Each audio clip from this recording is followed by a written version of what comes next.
نمازوں کا افضل وقت کیا ہے؟ ہم سعودی عرب میں رہ رہے ہیں، سوال یہ ہے کہ 5 وقتہ فرض نماز اول وقت میں پڑھنا بہتر ہے یا تاخیر کر کے پڑھنا افضل ہے؟ محمد واصف ریاض۔ صحیح حدیث ہے، رسول اللہ صلی اللہ علیہ وسلم سے صحابی نے پوچھا سب سے افضل عمل کون سا ہے؟ آپ صلی اللہ علیہ وسلم نے فرمایا کہ الصلاۃ علی اول وقتہا او کما قال صلی اللہ علیہ وسلم، کہ نماز اول وقت میں پڑھنا۔ تو اس حدیث سے بعض فقہاء نے استدلال کیا ہے کہ ہر نماز کا جیسے ہی وقت داخل ہوگا فوراً نماز پڑھ لی جائے گی۔ تو لیکن دوسری احادیث سے ہمیں پتہ چلتا ہے کہ آپ صلی اللہ علیہ وسلم نے بعض نمازوں میں تاخیر کا وقت کو افضل قرار دی ہے، جیسے فجر کی نماز میں آتا ہے اسفروا بالصبح فإنه اعظم للأجر، صبح کو روشن کر کے پڑھو۔ اسی طرح حدیث میں آتا ہے ظہر کی نماز گرمیوں میں آپ صلی اللہ علیہ وسلم نے فرمایا کہ ابردوا بالظہر فإن شدۃ الحر من فیہ جہنم، ظہر کو ٹھنڈا کر کے پڑھو گرمیوں میں۔ تو اس سے پتہ چلتا ہے ظہر کو تھوڑی تاخیر کرنے پڑنا چاہیے گرمیوں میں۔ اسی طرح عصر کی نماز کے بارے میں آپ صلی اللہ علیہ وسلم نے ایک مثال دی ہے بخاری اور مسلم میں کہ پچھلی امتوں میں جو فجر سے لے کے ظہر تک عمل کیا ان کو اجر 1 قرات ملا جیسے یہودیوں نے، اور نصارہ نے ظہر سے عصر تک عمل کیا ان کو اجر 1 قرات ملی، اور میری امت نے عمل عصر سے مغرب تک کیا لیکن اجر 2 قرات ملا۔ یہ بخاری اور مسلم کی حدیث ہے۔ تو یہود و نصارہ نے اعتراض کیا کہ یہ لوگ تھوڑا عمل کر رہے ہیں اور اجر زیادہ مل رہا ہے، اور ہم عمل زیادہ کر رہے ہیں اجر کم مل رہا ہے، تو آپ اللہ تعالیٰ قیامت میں ان سے فرمائیں گے کہ بھئی میرا فضل ہے، میں تم پہ ظلم تو نہیں کر رہا نا، اب مسلمانوں کو میں تھوڑے عمل کا اجر ڈبل دے دوں تو یہ میرا فضل ہے، جس کو چاہے میں دوں۔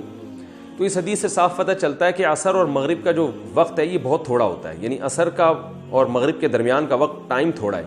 تبھی یہ مثال فٹ بیٹھے گی کہ امت جو ہے عصر سے مغرب تک عمل کر رہی ہے، نبی کی امت، اور اجر اس کو 2 قرات مل رہا ہے، اور عیسائی ظہر سے عصر تک عمل کر رہے ہیں، اجر ان کو 1 قرات مل رہا ہے۔ تو اگر ظہر سے عصر اور عصر سے مغرب کا وقت برابر ہوتا تو یہ مثال ہی فٹ نہیں بیٹھتی۔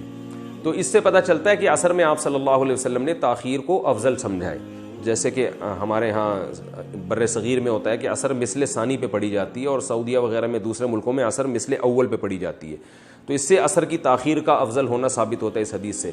اسی طرح عشاء کی نماز کے بارے میں آپ صلی اللہ علیہ وسلم نے فرمایا کہ 1/3 رات تک اگر مجھے امت پہ خوف نہ ہوتا تو میں حکم دیتا کہ 1/3 رات تک عشاء کو مؤخر کریں۔ یہ ساری صحیح احادیث ہیں جو میں آپ کے سامنے بتا رہا ہوں، ان کی سند پہ کوئی اعتراض نہیں کر سکتا۔